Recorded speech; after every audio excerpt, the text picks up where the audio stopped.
Buongiorno e benvenuti in questo episodio crossover a metà fra il progetto #FFG e un vlog random. Oggi sono in compagnia di Marsha, che vedete alle mie spalle, Claudio, che è sempre alle mie spalle da qualche parte, e Masha, che è nei boschi, eccola. Siamo venuti a fare un po' un tour fotografico, a fare un po' di gironzoli qua sulle montagne friulane, perché questo è il nostro gruppetto di nerd fotografici, quindi ogni tanto riusciamo a trovarci e fare un giretto. Sfruttiamo queste ultime tiepide giornate di ottobre, tiepide per modo di dire, infatti sono con giacca e felpa perché sto a morire da freddo, però sì, diciamo serene, ecco, queste ultime giornate serene di ottobre per fare qualche scatto. Siamo venuti... Marsha, dov'è che siamo? A Pielungo. Siamo a Pielungo, al castello di Pielungo, che è un posto veramente figo, che è quello, poi ve lo faccio vedere meglio. E niente, questa è la prima fermata di oggi. Facciamo un paio di foto qua e poi andiamo avanti.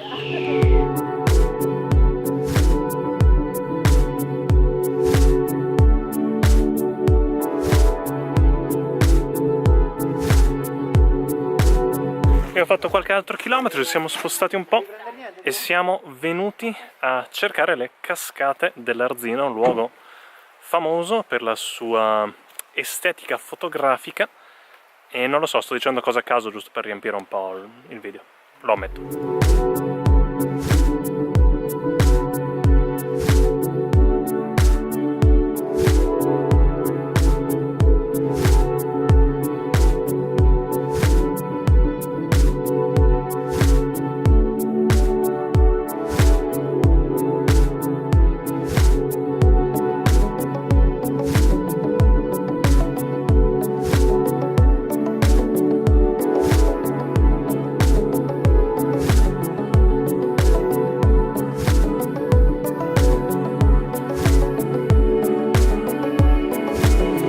Oggi dovete perdonarmi, ma le riprese saranno anche più tremolanti del solito perché sto usando vari obiettivi per delle recensioni che sto preparando, o meglio le sto preparando in questo momento, non so se quando uscirà questo video saranno già state pubblicate o meno, e sto usando molti obiettivi manuali, molti obiettivi non stabilizzati, quindi sarà tutto un po' un tremolio, anche perché sono senza cavalletto, non mi veniva la parola, sono senza cavalletto perché per praticità ho preferito risparmiarmi quel chilo e mezzo. Il rumore che sentito è il fiume, è l'Arzino, che è giusto qui sotto. E niente, adesso continuiamo a proseguire, andiamo a cercare le cascate vere e proprie.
Quelli che mi seguono su Instagram sanno bene, il tipo di fotografia che mi piace di più è indubbiamente la ritrattistica.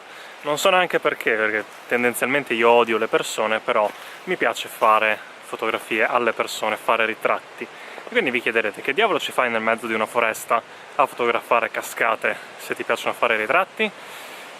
Semplicemente perché si possono fare ritratti benissimo anche qui, però ovviamente non è che faccio solo ritratti, o meglio, sto cercando di specializzarmi un po' nei ritratti, cercare di migliorare in quell'ambiente, in quel settore specifico, però anche i panorami e in generale la fotografia di viaggio mi piacciono molto.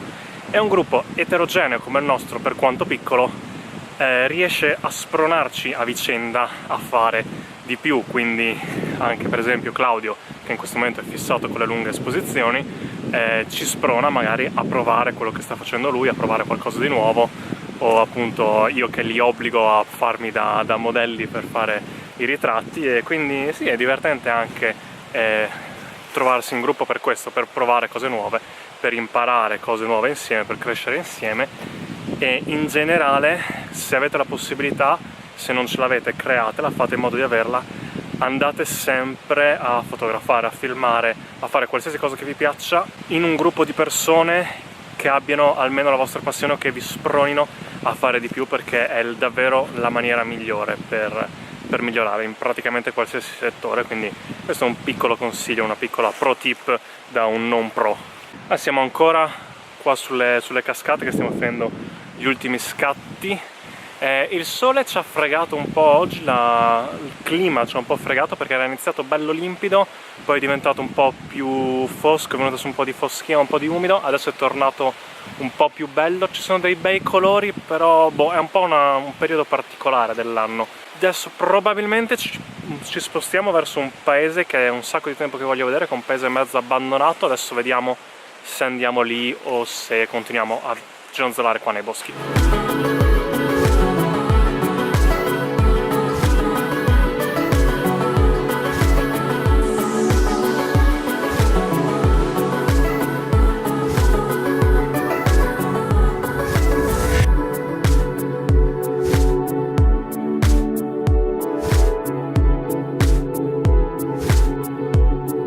Siamo arrivati nel paese di Pozzis, famoso per essere un paese abbandonato, di case in pietra lasciate alle intemperie, allo scorrere implacabile del tempo, solo per poi arrivare qua e ricordarci che in realtà l'hanno ristrutturato. Quindi sì, niente case abbandonate, ci speravamo, e invece niente, le hanno ristrutturate, le stanno mettendo a posto. Però in compenso abbiamo trovato una guida nelle vesti di questo cane. Sì, cioè...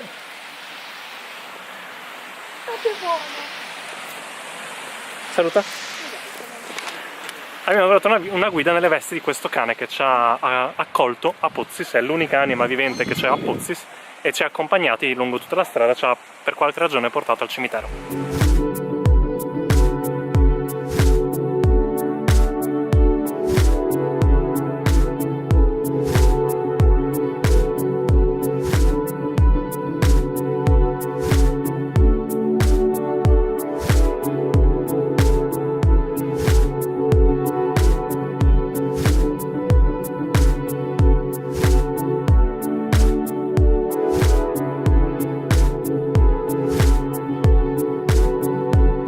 Allora, siamo andati a Pozzis, siamo tornati in strada in questo momento, ma a Pozzis è successo un po' di tutto, perché come dicevo ce l'aspettavamo, quando speravamo che fosse ancora in condizioni di totale abbandono, così non era.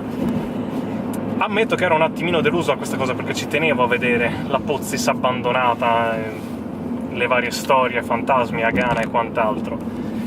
Ma fantasmi non ne abbiamo visti quasi, perché l'unico residente è un personaggio, ma un gran personaggio, che ci ha fermati e ci ha portato a vedere macchina. Non ci ha portati a vedere una macchina, ma la macchina era perché stava arrivando una macchina nella direzione opposta. Ci ha portati a vedere le moto che costruisce lui e che fa correre, e va a correre allo Speedway di Terenzano. Quindi raga, un personaggione. Purtroppo non sono riuscito a fargli le foto che volevo fargli un paio di foto belle nella sua officina, cosa non ce l'ho fatta, ma ci arrangiamo lo stesso, dai, l'esperienza vale. In caso torneremo su un'altra volta con una bottiglia di vino e lo facciamo raccontare qualche altro aneddoto. Bene ragazzi, voi avete qualche commento su questa giornata che volete condividere con l'internet? È stata proficua, sicuramente. Eravamo partiti per fare 2 foto, ne abbiamo fatte almeno io un centinaio. Sì. Direi che è andata bene, dai. Ok, tra parentesi ve li ripresento perché prima stavano correndo in giro quando ve li ho presentati. Abbiamo Claudio, Ciao. Masha alza la mano e Marsha con la R alza la mano. Direi che con questo noi possiamo concludere. io obbligherò questi ragazzi a darmi i loro contatti dove potrete andare a vedere le loro fotografie, li metterò in descrizione. E scusatemi se non ho guardato neanche una volta in camera, ma sto guidando, quindi Meglio così, meglio grazie. così. Esatto. Apprezziamo molto lo sforzo. Ora, senza indugiare oltre e senza continuare a parlare senza capo né coda, io direi che posso salutarvi e darvi come sempre appuntamento al prossimo video. Salutate, ciao! Ciao. Ciao.